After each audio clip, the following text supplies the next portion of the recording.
nibble number 62, and this one's about protecting your spine while you sit. So basically, most of the exercises that we teach are based on developmental kinesiology. So, you know, as humans, we have innate reflexes or genetic reflexes that create these curves in our spine, and as structural-based chiropractors, when people have curves that are outside of normal limits, we try to correct them. So, and we have techniques to correct them. So if their curve in their neck is like this, we can correct it. But one of the things that happens is, what, you know, as with hunter-gatherer genes, we're just not designed to sit in chairs and sit in cars and things like that. So when we sit, a lot of times we sit like this.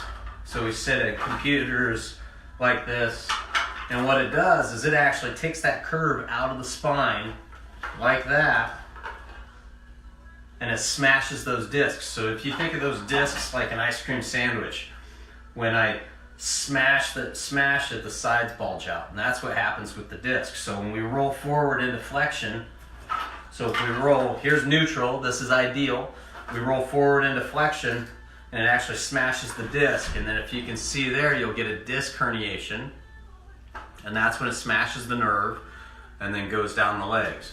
So, you know, I'll talk, you know, we have quite a few nibbles left, so lots of time to talk about all of this stuff. But in regards to sitting, we want you to keep that spine neutral just like we would if we were squatting. So squatting is the most fundamental exercise we do.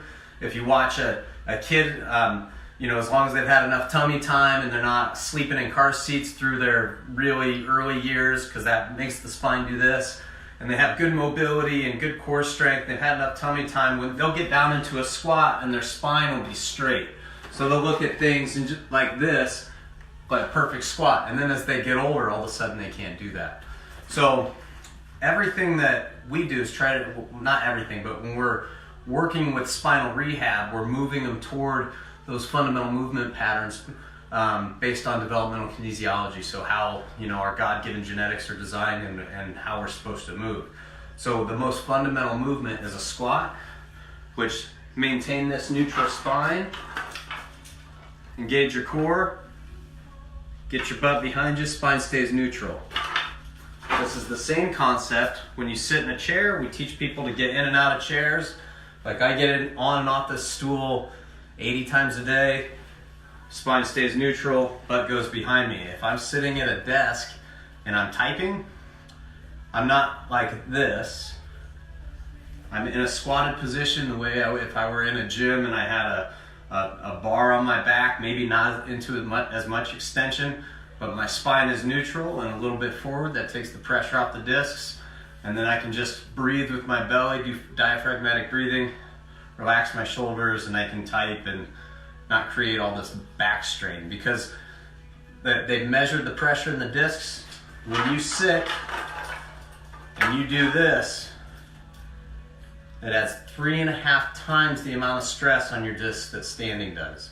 So if you have a job where you have to sit, just try and do it right. Keep that spine neutral, bend at the hips rather than at the back. And that's your health nibble.